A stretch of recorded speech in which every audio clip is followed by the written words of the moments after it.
विच कामयन्ते यो जागारतमुसामानियन्ति यो जागारतमयं सोमाः तवाहमस्मि सख्येन्युका सख्येन्युका ॐ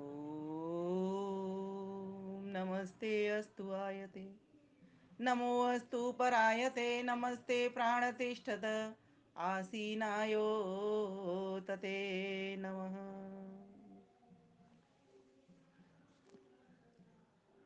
बहुत सुंदर आर्य केंद्रीय सभा नगर निगम फरीदाबाद से कार्यक्रम चल रहा है। उसी सभा के आर्य प्रचार मंत्री प्यारे भाई विद्वान और कवि श्रीमान जितेंद्र तायल जी सरल जी तथा उसी सभा की मंत्रिणी आदरणीय विदुषी उषा चितकारा जी एवं अभी जिन जिन भाइयों ने बहनों ने भजन सुनाए वो सभी माताएं बहनें और भाईजन तथा प्रदेश से देश से और विदेश से सभी से जुड़े हुए मेरे समस्त बंधु बांधव माताओं बहनों सभी अपना मन में अपना अपना नाम ले लीजिए। आप सभी को अपना हार्दिक नमन वंदन अभिनंदन करती हूँ और अपने विषय की ओर आती हूँ। जैसा कि हमारा विषय है संध्या से भोर कैसे होगा या संध्या से कैसे भोर हो, कुछ भी कह सकते हैं आप। क्या संध्या से भोर होगा? ऐसे भी आप प्रश्न अपनी तरफ से भी उठा सकते हैं। बिल्कुल होगा। मेरा ऐसा मानना है और मेरा ऐसा अनुभूत प्रयोग भी है कि संध्या से जीवन में भोर होगा। क्योंकि एक व्यक्ति सोया है और जब वो सोया रहता है तब वो सिर्फ आराम की मुद्रा में होता है, या तो स्वप्न देख रहा होता है या फिर एक छोटी सी ट्रायल उसकी मुक्ति अवस्था की होती है कि कुछ भी नहीं कर रहा, वो स्वप्न भी नहीं देख रहा। लेकिन बाकी के समाज के प्रति, अपने प्रति और ईश्वर के प्रति वो कर्तव्यों को उस वक्त नहीं कर रहा होता। और एक व्यक्ति जागा हुआ है, अगर वो जागृत है तो ऋषिवर देव दयानंद सरस्वती के आज श्रद्धा सुमन सभी चढ़ा रहे थे। वास्तव में तो फिर वह ऋषि दयानंद बन जाता है और तीनों कर्तव्यों को निभा करके उस मोक्ष की भी वो प्राप्ति कर जाता है। यह हम सभी के लिए बड़ा सौभाग्य का विषय है कि आज हम सभी को ऋषिवर देव दयानंद सरस्वती जैसे गुरु मिले और जिनके पीढ़ी से पीढ़ी, पीढ़ी दर पीढ़ी लगे हुए अनेक गुरुजन मिले, जिनके कारण हम भी इन वेदों का ज्ञान, उपनिषदों का ज्ञान, दर्शनों का ज्ञान और सभी आर्ष ग्रंथ जितने भी, चाहे वे ऋषिकृत हों, चाहे ईश्वरकृत वेदवाणियां हों, या फिर और भी अन्य ऋषि जो उनसे पहले हुए जैमिनी तक, उन सभी की वाणियां हों दर्शनों के अंदर, या फिर उपनिषदों में एक पूरा समूह ऋषियों का गुच्छा जिसको कहा जाए वह हो, वे सभी की सभी आज हमको प्राप्त हो रही हैं। और विशेषतः हम आर्यजनों का तो बड़ा ही परम सौभाग्य है कि हमको वो उपलब्ध हैं। हमारी इच्छा है कि जागृति अगर हम पूरी वैश्विक लाना चाहें तो हम सभी को उस जागृति स्वयं जागृत हो करके और आगे तक उसको पहुंचाना होगा। और ये जो अंतर्जालीय कार्यक्रम है ये इसके आधार बन रहे हैं जागृति के। इन मंचों के माध्यम से हम दूर दूर तक घर बैठे भी और सब परिवार लोग जुड़ करके भी इनका लाभ ले पा रहे हैं और हम पहुंचा पा रहे हैं। प्यारे भाइयों बहनों, जागृत अवस्था ही हमारी भोर की अवस्था है। लेकिन मैंने एक छोटा सा शब्द दिया संध्या से, और ये जो संध्या शब्द है ये भी इससे पहले, महर्षि से पहले कोई संध्या शब्द बोलता ही नहीं था। संध्या शाम के लिए तो प्रयुक्त होती थी, संध्या काल हो गया, सांझ काल हो गया, लेकिन ब्रह्मयज्ञ को जो संध्या काल नाम दिया है ये बड़ा ही विशेष अर्थ देने वाला है, जिससे उस परम पिता परमेश्वर का ध्यान किया जाए, वही उसी का नाम संध्या है। सम्यक ध्यायन्ते यस्याम सा संध्या, सम्यक प्रकार से जिसके द्वारा बजा जाए उस परमेश्वर को। और संधि काल में, जब रात्रि जाने को हो, प्रभात होने को हो, भोर होने को हो, सायं में जब संधि काल में भी, जब दिन जाने को हो, सांझ होने को हो या रात्रि होने को हो, उसकी भी संधि काल वो संध्या काल है। और उसी में ही परम पिता परमेश्वर का ध्यान लगाने की बात कही जा रही है। क्या आपने सोचा है ऐसा क्यों? यह भी बात हमको संध्या ही समझा रही है। दो दो लक्ष्य इसमें एक साथ रखे गए हैं।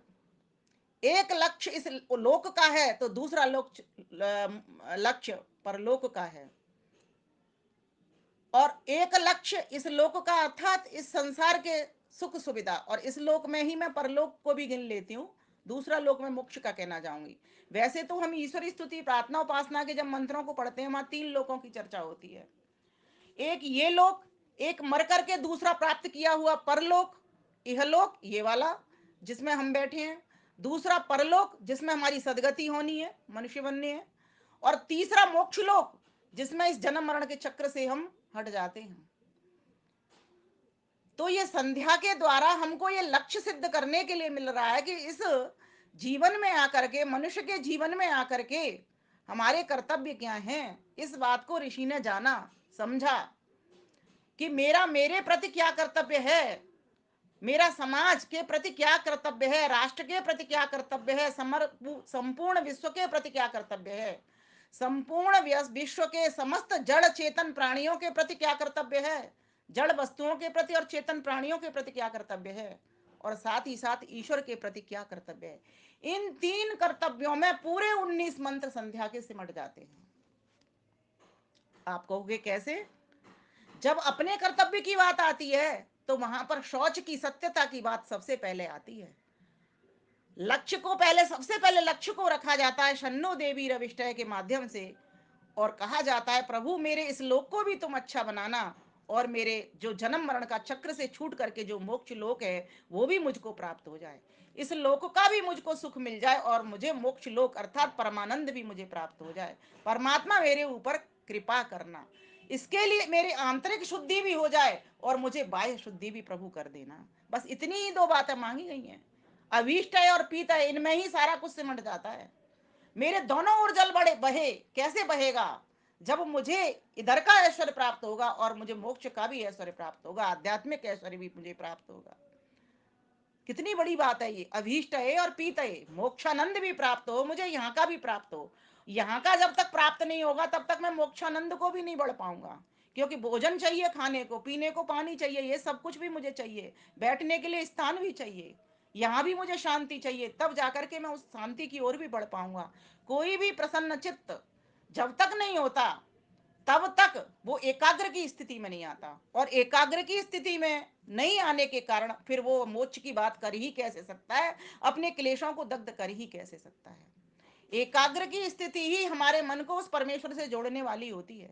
तो ये हमको कौन बताता है? ये संध्या बताती है। इसीलिए संध्या में जो तीन कर्तव्य हैं उनके तीन डिवीजन हैं।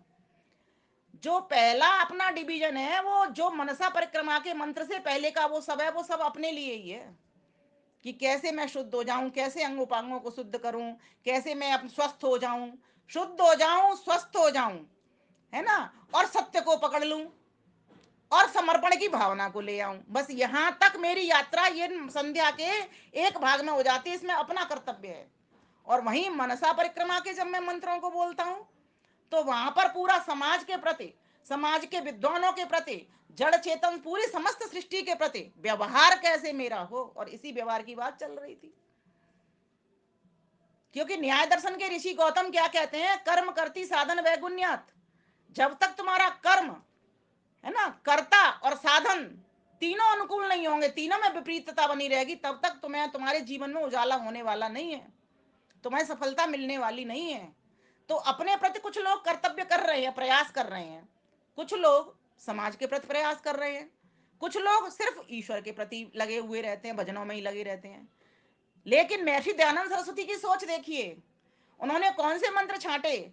जो ब्रह्म यज्ञ करने के लिए नित्य प्रति दैनिक कर्तव्य जिसको बता दिया कि सुबह उठते के साथ ही स्नान ध्यान करने के लिए आप ब्रह्म यज्ञ करिए, कई लोग नहीं स्नान कर पाते हैं, कोई बात नहीं, तो वो बैठे बैठे अपनी चादर पर बैठे बैठे भी ब्रह्म यज्ञ कर सकते हैं। अगर किसी बीमारी की अवस्था में, जिस प्रकार की हमारी एज है, आयु है, और वो नहीं अलाउड करती, तो बैठे बैठे भी हम अगर थोड़ा सा शौच करके आ जाएं और मुंह हाथ धो लें और बैठ करके कर सकते हैं, अगर स्नान नहीं कर सकते तो उनके लिए ये भी छूट है।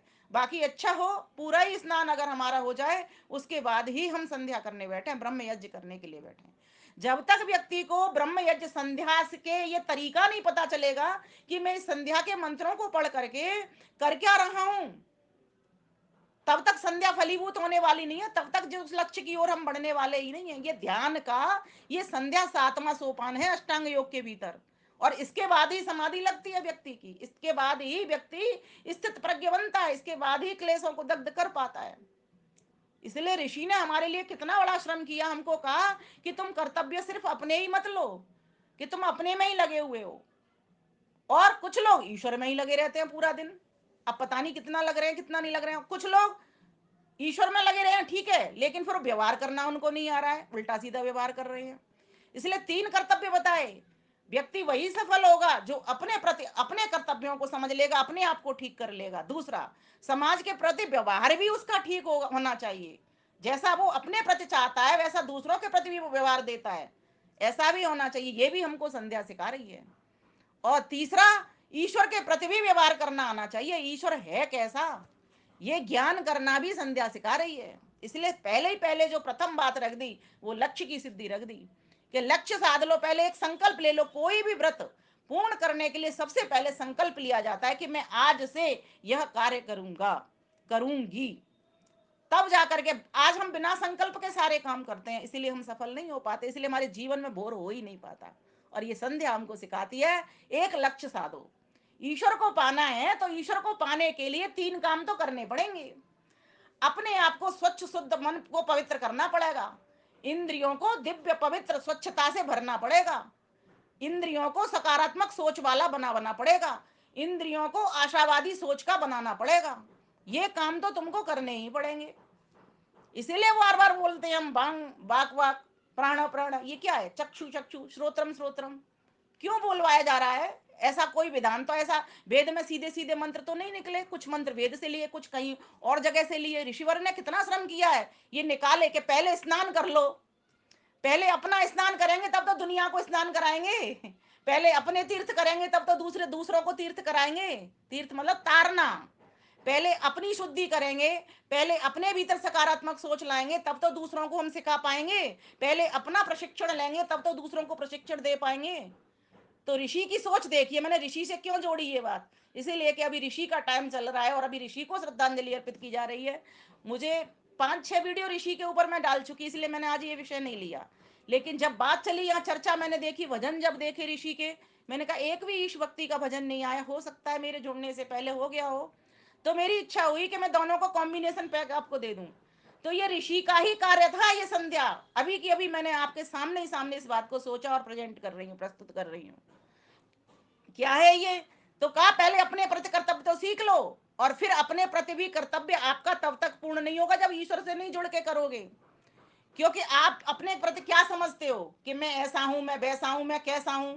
जब तक ईश्वर की सुविधा अर्थात ईश्वर की सन्निधि आपको प्राप्त नहीं होगी, तब तक अपने आप के प्रति कर्तव्य करना भी नहीं आएगा तुमको, कि तुम्हारा अपने प्रति कर्तव्य क्या है, अपनी इंद्रियों से को कैसे साधना, इंद्रियों से किस तरह से काम लेना, इनसे कैसी इंद्रिय बनाना, किधर को अपनी दिशा देना, कैसे अपनी दशा को सुधारना, ये तब तक तुम्हें समझ नहीं आएगी। इसलिए ईश्वर से जोड़ने की बात कह दी। तो वाक वाक के बाद ही भू पुनात शिरसी, भू, यहाँ आप देखोगे जब भू पुनात शिरसी भुव पुनात नेत्रयो भू भुव स्व जन तप म सत्यम, ये सबकी सब गायत्रियां लगा दी इंद्रियों के साथ में। क्या आपने कभी सोचा है कि ये मैं जो मंत्र बोलता हूँ, ब्रह्मयज्ञ करता हूँ, तोता की तरह संध्या करता चला जा रहा हूँ? कोई पूछता है संध्या करते हो? जी हाँ मैं करता हूँ, बड़े शान से कह देते हैं जी मैं करता हूँ। क्या आपने कभी इस पे विचार किया है? इस पे विचार करना पड़ेगा कि ईश्वर से जुड़ करके ये इंद्रियों की बात क्यों की जा रही है। बिना ईश्वर के जुड़े ये इंद्रियां पाप में डूब जाएंगी, पाप कर्म करवाएंगी तुमसे। एक भी कर्म ऐसा नहीं होगा जिनसे जो अच्छा हो, जिसको समाज अच्छा कह पाए, जिसको राष्ट्र अच्छा कह पाए, ऐसा कर्म एक भी तुम इन इंद्रियों से नहीं करोगे। और आज समाजों में देख लो या कहीं देख लो आप, कोई भी व्यक्ति ढंग से कार्य नहीं कर पा रहा। इसके पीछे कारण क्या है? क्योंकि वो ईश्वर से जुड़ना भूल गया, जीवन में बिल्कुल शून्यता आ गई है। इसलिए हमारे बड़े बुजुर्गों ने बड़ा अच्छा कार्य किया। किसी को बोले 10 रुपए मत दो, अगर एक एक के साथ शून्य लग जाएगा तो जीवन शून्यता से भर जाएगा। इसलिए 11 दो, 21 दो, कितनी बढ़िया बात है ये। 31 दो, 51 दो, 101 दो, 1100 दो, 2100 दो, 3100 दो, 5100 दो, आगे बढ़ाते चला, एक एक को लगाते चले गए। और उसी एक को लगाने का काम ऋषिवर देव दयानंद सरस्वती ने किया कि इन इंद्रियों को तुम उस एक से जोड़ दो। जैसे ही ये एक उस ईश्वर से जुड़े, भू हे ईश्वर प्राणों के प्राण, ये मेरा शरीर के भीतर भी मेरा प्राण, मेरा मस्तिष्क है। किसी व्यक्ति का ब्रेन डेड हो जाए वो काम नहीं कर सकता, इंद्रियां फेल है सारी की सारी, क्योंकि सारा खेल इस मस्तिष्क से संचालित हो रहा है। यही हमारा सॉफ्टवेयर है, यही हमारा कंप्यूटर है, जिससे कि हार्डवेयर हमारा काम कर पा रहा है। प्यारे भाइयों बहनों, ये संध्या हमको हमारे जीवन में जागृति लाती है। इसलिए मैं बार बार एक ही बात कहती हूँ कि आप संध्या से समाधि की ओर जा सकते हो, संध्या से जागृति की ओर जा सकते हो, संध्या से जो कुछ तुम्हें ज्ञान लेना है वो भी तुम ले सकते हो। ये कहाँ से मिल रहा है? ये संध्या से मिल रहा है। भू से लगा लीजिए, भुवा से लगा लीजिए, सबके अर्थ आपको पता है, इसलिए मैं अर्थ नहीं खोल रही हूँ। क्योंकि मेरा विषय आज, मैं उसी विषय पर केंद्रित रहना चाहती हूँ, जो है कि भोर कैसे होगा। भोर ऐसे होगा कि जब भू के साथ, भुवय के साथ, स्व के साथ अपनी सभी इंद्रियों को जोड़ते चले जाओगे तो तुम्हारे कष्ट, क्लेश, दुर्गुण, दुर्व्यसन, जो ऋषि का प्यारा मंत्र है, वेद का मंत्र, विश्वान देव सवितर दुरितानि परासुभ यद भद्रम तन्नासुभ, ये जीवन में चरितार्थ हो जाएगा। आप कृतकृत्य हो जाओगे। यही तो बुराइयां हैं, यही तो कष्ट है, यही तो क्लेश है जो हम मिटा नहीं पा रहे हैं, ये छोड़ नहीं पा रहे हैं। इसलिए संध्या से हमारे जीवन में तभी भोर होगा जब हम संध्या करते वक्त विचार करेंगे। सिर्फ अर्थ पर ही विचार नहीं करना, ध्यान देना। पहला कार्य है तद जप तदर्थ भावनम, पहले अर्थ करना। महर्षि पतंजलि क्या कहते हैं? पहले उसका अर्थ करना, सिर्फ अर्थ तक नहीं रुकना, फिर उसका भाव उठाना, विचार उठाना। जैसे मैंने अर्थ किया, भू का अर्थ प्राणों का प्राण, ठीक, ये हमें शास्त्रों ने बता दिया। अब ये प्राणों का प्राण है क्या? अर्थात प्राणों का प्राण का मतलब जरूर ये बात है, जो प्राणी है उनका आधार कोई है। और उनका आधार कौन है? अब आप कहोगे कुर्सी पे बैठे, हमारी कुर्सी आधार है, बिल्कुल आधार है। लेकिन कुर्सी भी तो किसी के ऊपर बैठी है।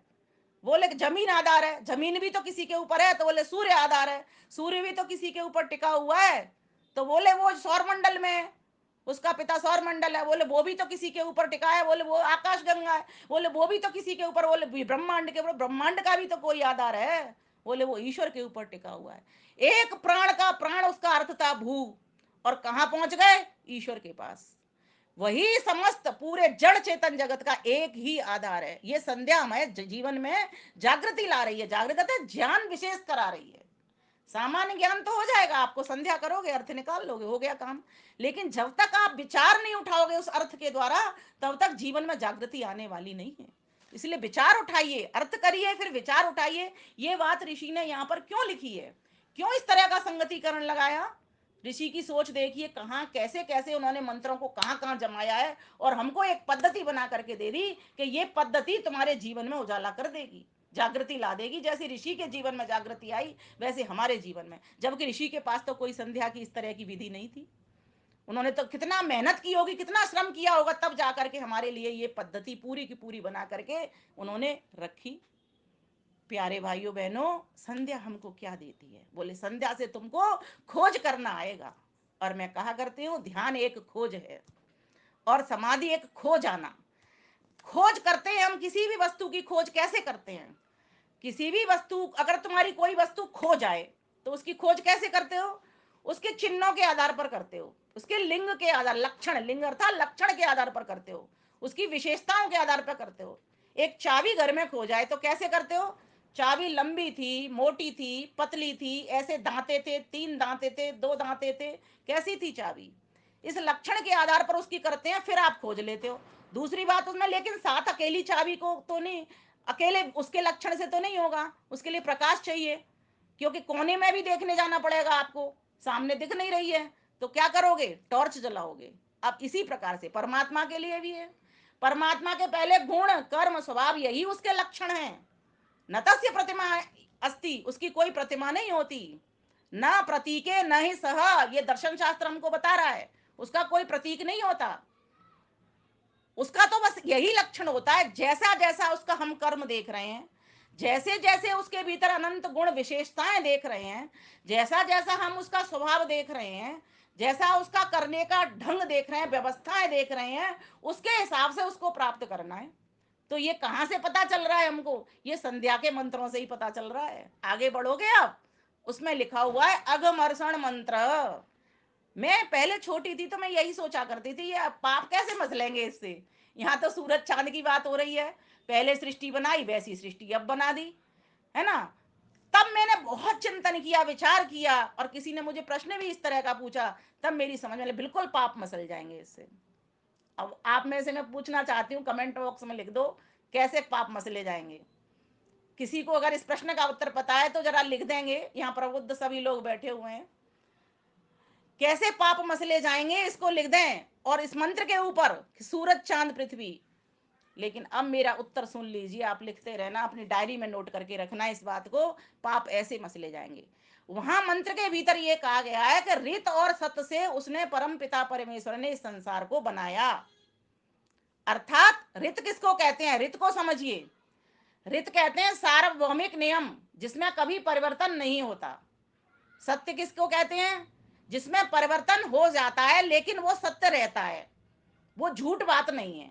जैसे दो और दो चार होते हैं, ये क्या है? रित है। कभी दो और दो पांच नहीं होंगे, ये सबके लिए एक ही समान नियम है, इसमें कभी परिवर्तन नहीं होगा। लेकिन दो खरगोश और दो खरगोश चार खरगोश होते हैं, सत्य बात है। दो कुत्ते और दो कुत्ते भी चार कुत्ते होते हैं, ये भी सत्य बात है। परिवर्तन हुआ है यहाँ पर, लेकिन दो और दो वे वहीं की वहीं रहे, और वस्तु यहां बदल गई उसके साथ जुड़ करके। जैसे एक और उदाहरण बताती हूं आपको, यहाँ की घड़ी में अलग समय बज रहा है, ये भी सत्य है। अमेरिका की घड़ी में रात्रि हो रही है, वहां का अलग समय हो रहा है, वो भी सत्य है। लेकिन परिवर्तन है, यहाँ कुछ और बज रहा है, वहां कुछ और बज रहा है। लेकिन जो रित है वहां परिवर्तन नहीं होगा। जैसे सभी लोग चाहे अमेरिका के हों चाहे भारत के हों, मुंह से ही खाना खाएंगे, सभी लोग आंखों से ही देखेंगे, सभी कान से ही सुनेंगे, सभी की फेफड़ों में ही श्वास जाएगी, फेफड़ों से ही बाहर आएगी। सभी जिन इंद्रियों से भारत के लोग काम कर रहे हैं वहां के भी करेंगे। ये रीत नियम है सबके लिए। जैसा तोते का शरीर है वैसे ही तोते सब जगह पर उसी तरीके के नाक लिए, आंख लिए, कान लिए, उस तरह के होंगे।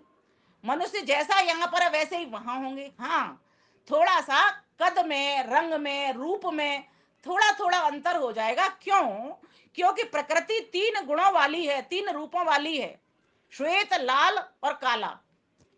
अजाम एकाम लोहित शुक्ल कृष्णाम बहवी प्रजाम सृजमाना स्वरूपम। क्योंकि ये प्रकृति का जब हम सूत्र पढ़ते हैं उपनिषद, श्वेता सूत्र उपनिषद में, तो वहां पर लिखा हुआ है कि प्रकृति के कारण ये नाना प्रकार के रंग हैं, इसीलिए वहां परिवर्तन आ जाएगा।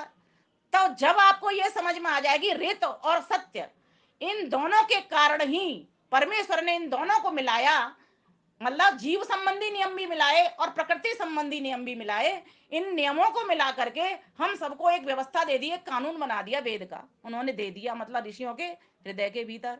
तो जब ये बात समझेगी तो हमें व्यवहार करना आएगा, जीव संबंधी नियम अर्थात जीवों के साथ व्यवहार करना आएगा, और प्रकृति संबंधी नियम प्रकृति के साथ व्यवहार करना आएगा। फिर हम किसी का दोहन नहीं करेंगे, किसी का शोषण नहीं करेंगे।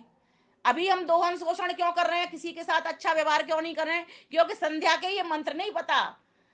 अब जैसे ही पता लगेगा वैसे ही वैसे हम कोई गलत काम नहीं करेंगे, अर्थात पाप कर्म हमसे नहीं होंगे, तो पाप हमारे मसल जाएंगे। ये चिंतन यहां से खोज से निकल करके आया। और इतनी बृहद सृष्टि जैसी उसने पहले बनाई वैसी आज बनाई। कोई बहुत बड़ा ज्ञानी व्यक्ति होगा, कोई बहुत बड़ी ज्ञानी वस्तु होगी, व्यक्ति की तो खैर हैसियत ही के सारे जीव मिल जाए तब भी नहीं बना सकते। सारी जीवात्माएं भी एक सुई की एक नोक के ऊपर आ जाती हैं, अपने सद का ऋषि कहता है। इसीलिए उसकी तो औकात ही क्या है, छोड़ दीजिए। लेकिन ईश्वर की जहां की बात कर रहे हैं ना, कितना बड़ा सर्वज्ञ वो परमेश्वर है, जिसने जैसी सृष्टि पहले बनाई वैसी आज बनाई है, और वैसी ही आगे बना देगा वो। और इतनी विशाल सृष्टि, फिर हम अपना स्थान कहाँ पाते हैं? इतना सा स्थान पाते हैं, चींटी से भी कम स्थान पाते हैं अगर धरती पर एक चींटी को देखे तो। वो मैं एक उपमा उदाहरण के लिए बता रही हूँ सिर्फ आपको, ऐसे है नहीं। ईश्वर भी निराकार है, हम जीव भी निराकार है, लेकिन हमारी गुणवत्ता कितनी सी, हमारा सामर्थ्य कितना सा है, हमारा ज्ञान कितना सा है। हम अल्प सामर्थ्यवान हैं, हम अल्पज्ञ हैं, अल्प ज्ञान वाले हैं, अल्प सामर्थ्य वाले, अल्प ज्ञान वाले हैं, और एक देशीय हैं, एक स्थान पर हैं, यहाँ है तो वहां नहीं है। तो ये विचार जब हम संध्या करेंगे तब आएगा निकल करके।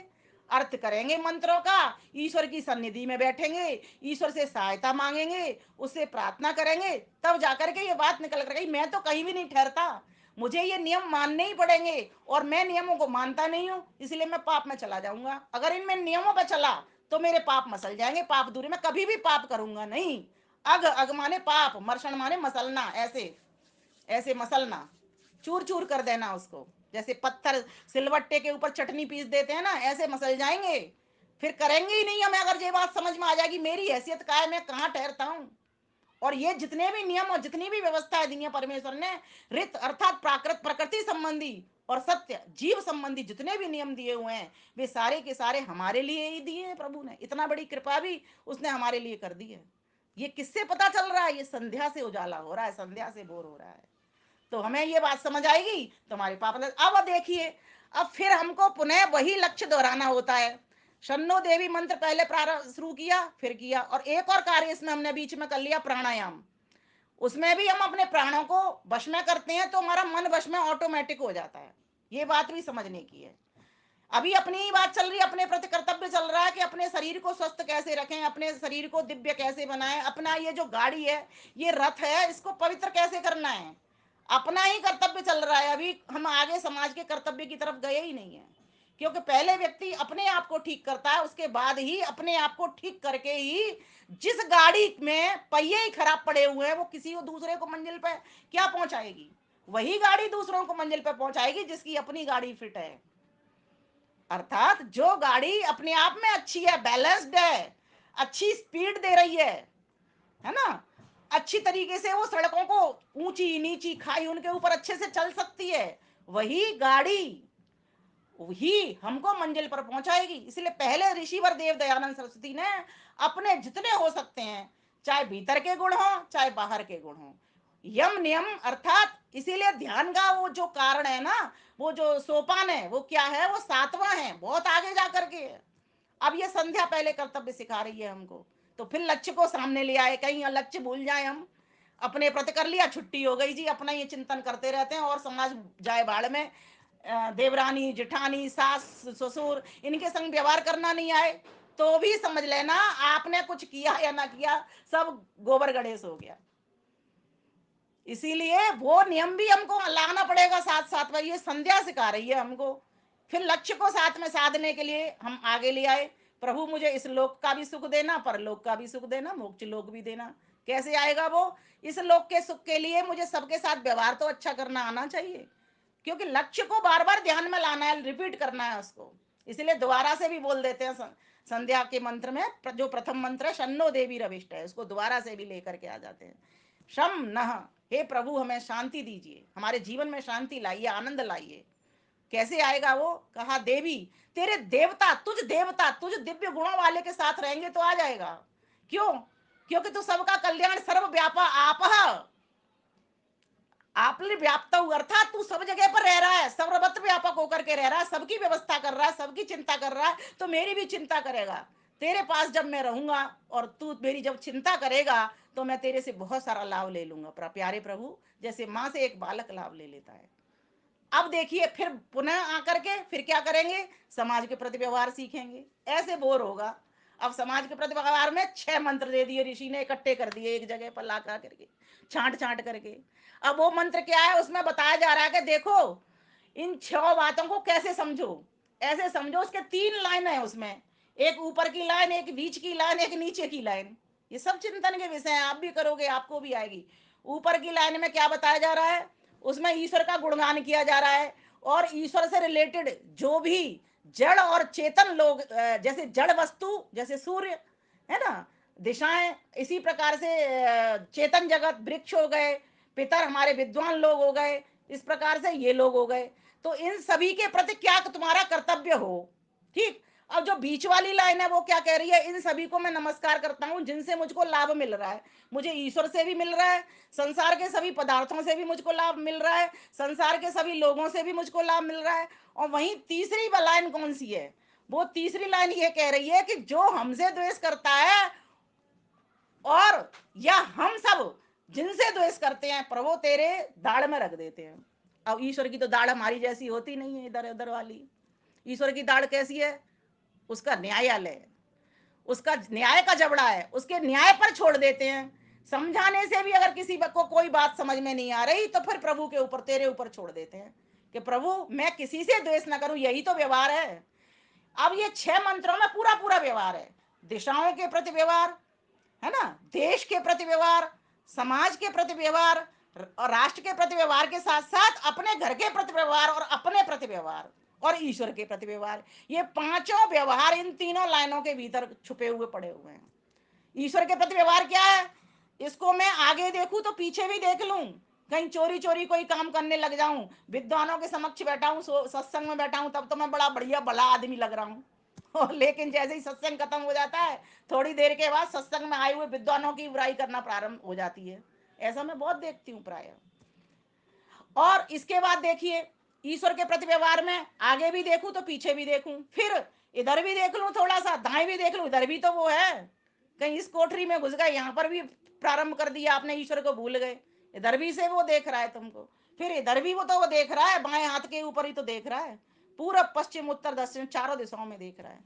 अब ये चार दिशाएं तो हमको नजर आती हैं, लेकिन जिस दिशा के ऊपर बैठे हैं, जो आधार है, जो सर्वाधार है, उस दिशा को तो भूल ही जाते हैं। तो वहां पर ध्रुवा का मंत्र दे दिया कि ये नीचे का जो आधार है उस ईश्वर को तो ध्यान कर लो, वो जो नीचे से तुम किसके ऊपर बैठे हो, वही तुम्हारी चादर है। कहते हैं ना, मेरा बिछौना ओढ़ना है मेरे प्यारे परमेश्वर। और वही हमारी ऊपर, ऊपर की भी दिशा देख लो, ऊपर से भी तुम्हें छाता देने वाला वही एक ईश्वर है। तो इसका मतलब क्या है, तुम उस ईश्वर के आवरण में कह दो बंदो,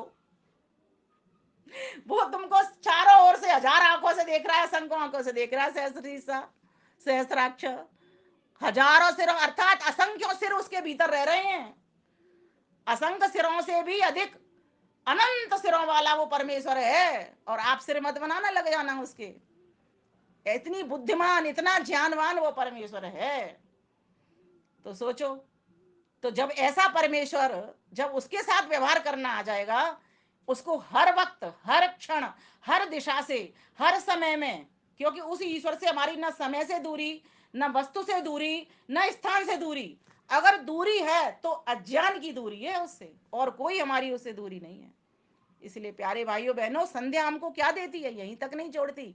फिर आप देखेंगे, इतना सब कुछ व्यवहार करने के बाद में अपने प्रति भी कर लिया, अपनी भी शुद्धि स्वच्छता दिव्यता पवित्रता से अपने आप को भी भर लिया, समाज के प्रति भी कर लिया, है ना, घर राष्ट्र परिवार के प्रति भी कर लिया, और अब देखो ईश्वर के प्रति, अब पूर्ण समर्पण की बात आ रही है। क्योंकि बिना पूर्ण समर्पण के ईश्वर के आप हो नहीं सकते। और कोई भी बंदा ऐसा मुझे नहीं दिखाई दे रहा आज के जमाने में कि कोई व्यक्ति इस तरह से जीवन बिताता हो कि प्रभु तुझे समर्पण। और इसीलिए शायद हम कहीं ना कहीं दुख भोग रहे हैं। जिस दिन हमारा, देखो, प्रयास करना चाहिए, मेरा ऐसा मानना है। हम प्रयास तो कर सकते हैं, पुरुषार्थ तो हम कर सकते हैं। इसीलिए जब संध्या के मंत्र पढ़ते हैं तब वहां पर क्या कहते हैं, संध्या हमको क्या जागृति और लाती है, क्या उजाला करती है जीवन में, यही करती है, हे ईश्वर दया निधे भवत कृपया नेना जपोपासनादि कर्मणा धर्मार्थ काम मोक्षणाम सद्य सिद्ध भवेना। हे ईश्वर, आपकी कृपा से जप आदि उपासना कर्म करता हुआ धर्म, अर्थ, काम और मोक्ष, ये पुरुषार्थ चतुष्टय को मैं प्राप्त कर सकूं।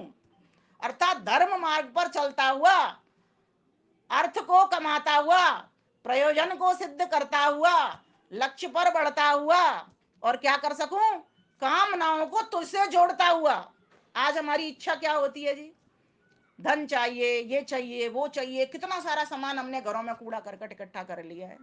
लेकिन जिस दिन ये मांग उठेगी अपनी, क्या, कि मुझे तो तू चाहिए, हे माल मुझे तो तू चाहिए, जिस दिन तू चाहिए वाली बात आ जाएगी ना, उस दिन सारा माल तुम्हारा हो जाएगा।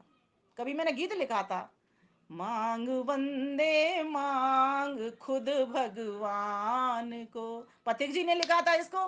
मांग वंदे, पथिक जी ने अलग ढंग से लिखा, मैंने उसको अलग ढंग से लिखा। उन्होंने लिखा मांग उस भगवान से, और मैं कहती हूँ भगवान से भी मत मांगो, भगवान से कहो क्या मांगो। भगवान से मांग रखनी है तो क्या मांगो। कई लोग कहते हैं धन मांग लो तो देगा, वो देगा सब कुछ, उसको सब पता है, लेकिन न्याय संगत देगा, ध्यान रखना। ऐसा नहीं है तुम्हें जो जरूरत है वही देगा, वो जानता है तुम्हारे लिए क्या अच्छा है। वो न्यायकारी प्रभु जानता है तुम्हारे कर्म कैसे हैं, वो कर्मों के अनुसार देगा। तो मैंने कहा क्यों नहीं भगवान को ही मांग लो। मांग वंदे मांग खुद भगवान को, क्या करेगा मांग कर सामान को। मांग वंदे मांग खुद भगवान को, देने वाला अगर तुझे यदि मिल गया, समझ लो ऐश्वर्य सारा मिल गया। मांग मत, मांग मत नश्वर व झूठी शान को, मांग वंदे मांग खुद भगवान को। इसमें 3-4 कड़ियां हैं, कभी सुना दूंगी पूरा, अभी मेरे सामने नहीं है। अब देखो आपके भीतर स्वच्छता भी आ गई है ना, और शुद्धता भी आ गई, दिव्यता भी आ गई। अब आई है कि नहीं आई है, मेरा कहने का स्टाइल यही है। वो ये अपने आप अपना आकलन करेंगे, आत्मनिरीक्षण करेंगे, परीक्षण करेंगे, रोज रोज इसका पुरुषार्थ करेंगे। सुबह उठ करके यही सोचना है, संध्या के मंत्रों के अर्थ के साथ सोचना है कि मेरी गति कहाँ तक पहुंची है। सदगति इस जीवन में होती है तभी परलोक में होती है, ध्यान देना। सदगति यहाँ तो करी नहीं है, हम लोगों को कहते रहते हैं तुम्हारी सदगति हो। ये हमारी अच्छी, ये हमारी अच्छी भावना है, इसीलिए हम कहते हैं कि तुम्हारी सदगति हो। वो तो ईश्वर जानता है किसको सदगति देनी है किसको नहीं देनी, हम नहीं जानते इस बात को। हाँ मोटा मोटा हम अनुमान लगा लेते हैं, क्योंकि एक प्रमाण प्रत्यक्ष के साथ साथ अनुमान भी होता है, तो हम अनुमान लगा लेते हैं। तो संध्या से क्या क्या होगा जी, कैसे जागृति आएगी। संध्या से विनम्रता भी आ जाएगी। जब आपको पता चलेगा कि सारी व्यवस्था, सारा ज्ञान, सारी वस्तुएं उस परमपिता परमेश्वर की है, तो मैं बावला सा क्यों अपनी कह बैठा इसको, स्वस्वामी संबंध में संसार से क्यों बना बैठा। बनाना था तो मुझे उस परमपिता परमेश्वर से बनाना था, उसी की वस्तुएं हैं। तो ये मेरा शरीर भी मेरा अपना नहीं है, सब कुछ सब परमेश्वर का ही है। तो मैं क्यों नहीं, क्यों समझ बैठा हूं, भूल क्यों कर रहा हूं। मैं एक आत्मा हूं, मैं ये शरीर नहीं हूं। ऐसी भावना हमको दृढ़ करनी पड़ेगी, तो विनम्रता भी आ जाएगी, है ना। और संध्या से क्या आएगा, सरलता आएगी। आदमी सरल हो जाएगा, जितेंद्र भाई की तरह बिल्कुल। जो संध्या करता है, जिसके भीतर धार्मिक सद्गुण भरे होते हैं, वो बिल्कुल सरल हो जाता है, विनम्र हो जाता है। वो अपने आप को कहता है मैं तो भाई छोटा आदमी हूं, मैं छोटा ही रहने दो मुझको, तो मैं तो जमीन का आदमी हूं, मुझे ऊपर नहीं चाहिए, मुझे नहीं चाहिए। लेकिन ऐसे व्यक्ति को फिर लोग स्थान देते हैं, लोग कुर्सियां देते हैं। संध्या से संयम आएगा, जहाँ संध्या से पवित्रता आएगी, निर्भयता आएगी, सत्यता आएगी, सरलता आएगी, वहां संयम भी आएगा। व्यक्ति इंद्रिय जित हो जाएगा, क्योंकि मंत्रों के माध्यम से हम यही तो परमेश्वर से कह रहे हैं, हे प्रभु मेरी इंद्रियों में संयम लाइए। संयम क्या, मीठा बोलना, किसी को मैं गाली ना दूं, कड़वा ना बोलूं, बुरा ना कहूं। हम तो वो सोचते हैं हमने किसी को बुरा नहीं किया, कई बार हम किसी की ऐसी मानसिक हिंसा कर देते हैं, हमको पता नहीं चलता। फिर अगर हम विचार करें तो हमें पता लग जाएगा, पकड़ में आ जाएगी। मैं तो कहती हूँ जब विचार करो पकड़ में आती है, उसी वक्त अपने आप को दबाइए, उसी वक्त अपने आप को डांटिए। अरे मैं कैसा विचार उठा बैठा, परो पे ही मनस पाप, हटा दीजिए इसको, परे फेंक दीजिए। जा, तुझे जाना है तो कहाँ जा, भिक्षाम बनान संचर है, वन में जा, उनसे चिपट जा। क्यों तू मेरे पास आ गया है। मैं तो गोसु गृहेशु में मना, मेरा मन तो घर के कार्यों में, सुंदर कार्यों में, गौ माता की सेवा करने में लगा हुआ। हे मन तू मेरे पास क्यों आया है। इस प्रकार से झटकिए, इंद्रिय जित बनिए। ये जिब्बा है, बड़े बड़े नाटक करवाती है। सारा खेल तो यहीं से प्रारंभ हो जाता है, मस्तिष्क के सीधे सीधे पास में यही है। ज्ञान की इंद्रिय भी है वहीं में, ये भोग की इंद्रिय, कर्म करने की भी इंद्रिय, ये दो दो काम एक साथ करवा देती है। और इसके अगर किसी ने पकड़ लिया तो समझो ये हाथ, ये पैर, बाकी की सारी इंद्रियां ठीक काम करेंगी।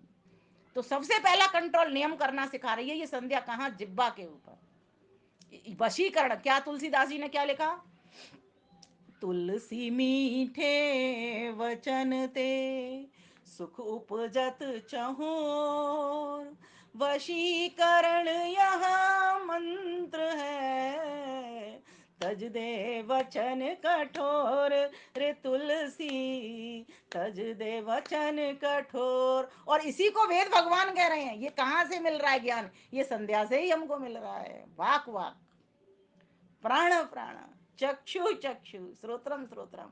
तो ऐसे सद्गुण हमारे भीतर भर जाते हैं, समाज के प्रति कर्तव्य करना भी आ जाता है। संध्या से व्यक्ति का जीवन बदल जाता है। इसीलिए संध्या जरूर करनी चाहिए, अर्थ सहित भाव सहित। और संध्या से बहुत बड़ी बात है, सद्बुद्धि आएगी। क्योंकि मंत्र देखिए स्वामी जी ने कहाँ फिट किया है। आपने सारे मंत्र पढ़ डाले, अपने प्रति कर्तव्य के, समाज के प्रति कर्तव्य के, मनसा परिक्रमा पूरा कर लिया। अब उसके बाद स्वामी जी कहते हैं तुमने मेरा बल भी देख लिया, चित्रम देवानाम, मैं कैसा हूं। अब कह रहे हैं और तुमने ये बात भी कह ली मैं 100 शरद जीऊं और इससे भी अधिक जीवन मिला है, तो प्रभु तेरा ही वेदामृत पीऊं। सारा कुछ कह लिया, लेकिन तुम्हारे पास बुद्धि होगी तब तो तुम करोगे। और बुद्धि तो है, सद्बुद्धि होगी तब तो तुम करोगे ये सारे काम। संध्या भी सद्बुद्धि से ही करोगे।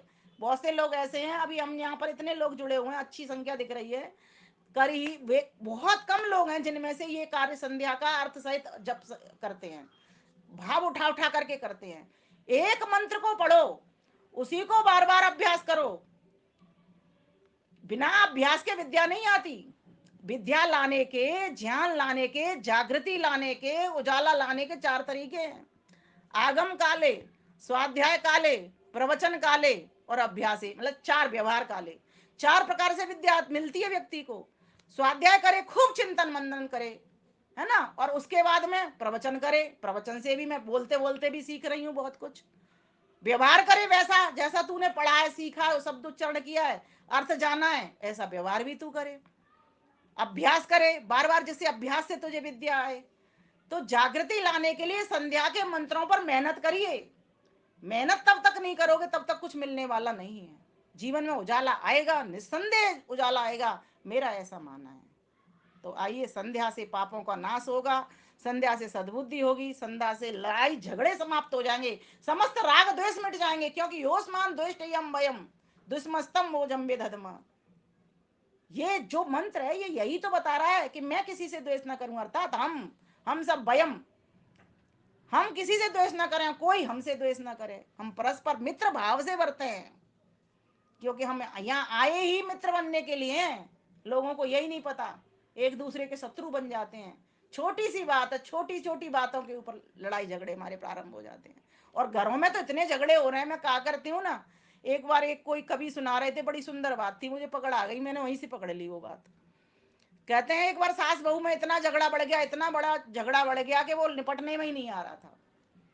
और बढ़ते बढ़ते इतना बढ़ गया, इतना बढ़ गया कि आपस में हाथापाई भी हो गई, एक दूसरे के बाल भी हाथ में आ गए। ये भी, ऐसा भी हम देखने में दृश्य देख रहे हैं कि ऐसा भी परिवार में हो। लेकिन आजकल तो ऐसे झगड़े भी बंद हो गए, क्योंकि वो लोग तो एक भी हो जाते हैं। आजकल मन के झगड़े हो रहे हैं, वो एक भी नहीं होते लोग। मन फट जाता है ना व्यक्ति का, तो वो एक होता ही नहीं है। तन फट गया, बाल टूट गए, तब तो फिर भी वो लोग एक होकर के, मैंने देखे हैं गांव के भीतर बहुत झगड़े होते हैं ऐसे, खूब झगड़ते हैं फिर एक हो जाते हैं। लेकिन हम लोग तो मन को फाड़ करके बैठ जाते हैं, हृदय को तोड़ करके बैठ जाते हैं, तब कहाँ हम एक होते हैं। तो वो कवि कह रहे थे, सास बहू में छिड़ गई लड़ते बीती रात। सास बहू में छिड़ गई जितेंद्र जी, लड़ते बीती रात। और बढ़ते बढ़ते बढ़ गई, बढ़ते बढ़ते बढ़ गई, बात को पकड़ना, बढ़ते बढ़ते बढ़ गई सिर्फ जरा सी बात। सिर्फ जरा सी बात, खटोला जही बिछेगो,